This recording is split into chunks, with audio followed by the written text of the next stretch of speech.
Chapter 8, Barbados, Little Britain of the West. The first English attempt to settle in the West Indies was in 1605, when a ship named Olive Blossom was taking settlers to Guyana.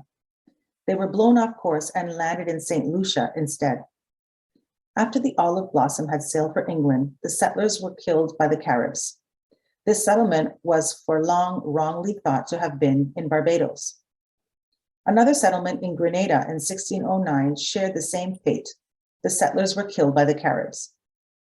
Barbados was probably first visited by a Portuguese captain on his way to Brazil in the 16th century, who landed and found the island covered with forest. He noticed the huge banyan trees with long straight strips of brown root hanging over their trunks like beards. So he called the island Los Barbados, meaning in his language, the bearded. He saw no human beings, but came across numbers of wild pigs and guinea fowl. In 1625, the island was again visited by an English ship when Captain John Powell, sailing from Brazil, was blown out of his course and put into Barbados for water and food. Captain Powell was sailing a ship owned by a wealthy London merchant, Sir William Courtine. Sir William already had interest in the Dutch trade with South America. After his captain's visit, he decided to send out colonists to Barbados. He fitted out a ship with William and John, commanded by Captain Powell, who set sail with 80 settlers. On the way, 7 or 8 Africans were captured from another vessel. These were the first Africans to arrive in Barbados. The settlers landed at Jamestown or Whole Town in 1627. The island had not been settled by the Spaniards.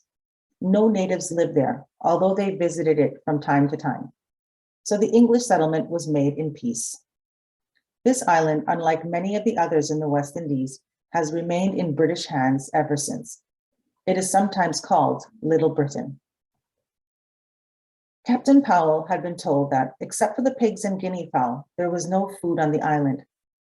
Having landed his settlers, he went on to Guyana and obtained from Dutch friends seeds, roots, and plants to take back to Barbados: cassava, Indian corn, yams, bananas, plantains, oranges and lemons, limes, and pineapples. He took back a number of arawaks to help the settlers in growing the crops. He also took sugar canes, but at first these were grown for the making of rum rather than sugar.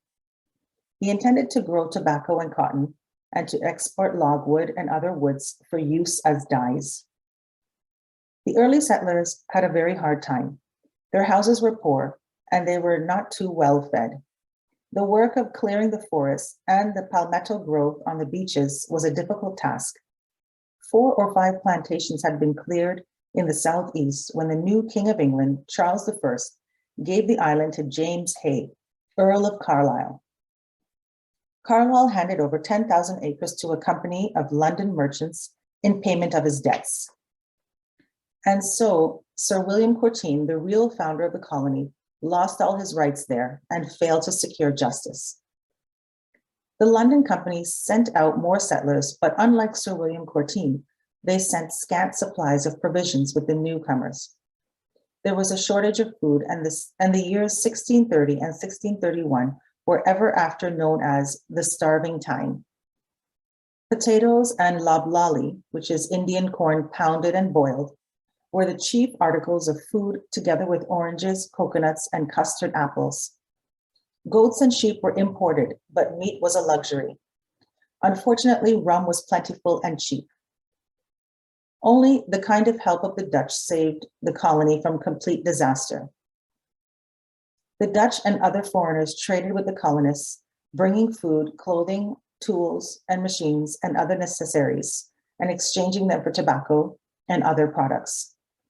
In those days, the British government at home did not think British colonies should trade with foreigners and tried to prevent it.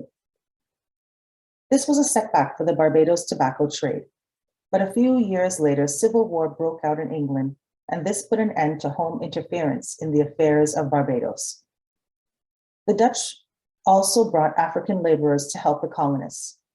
By 1645, there were nearly 6,000 African slaves on the island.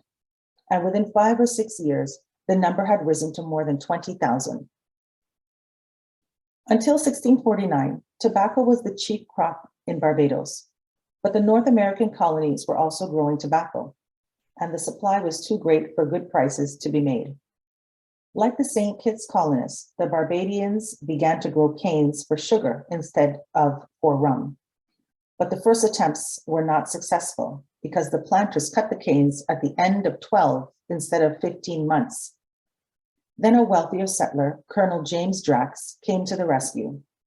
Through his help and advice, some of the planters paid a visit to Brazil to learn the right way to grow and harvest the canes. They came back with the good news that an acre of ground could be 3 times as profitable under sugar as it was under tobacco. Colonel Drax also brought a model of a sugar mill from Holland. He did much to make this island prosperous, and as a reward for his work in Barbados, the colonel was knighted in 1658 by Oliver Cromwell, and so became Sir James Drax.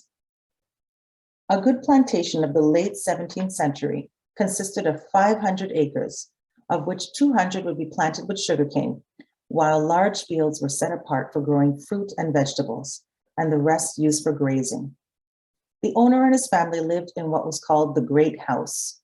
Nearby, there were the plantation buildings, the mill, the boiling house, the still house, and so on. During a century of prosperity, Bridgetown, the capital of Barbados, became a fine town with 1,500 houses. In 1665, it was attacked by the Dutch, who were then at war with England. After 5 hours, the Dutch admiral, de Ruyter, withdrew. But in the 18th century, Bridgetown suffered a series of disasters. 4 times within 10 years, it was destroyed by fire. In 1780, a terrific hurricane swept the island and 4,000 lives were lost.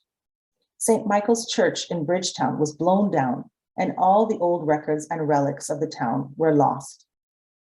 The House of Assembly of Barbados is the 3rd oldest parliament in the British Commonwealth. The oldest of all is the House of Commons in London. The next is the House of Assembly of Bermuda. Barbados is still a sugar island. It exports sugar for table use and also molasses. Codrington College was opened in 1745. Harrison College, a secondary school for boys, was founded by a rich merchant planter in 1733.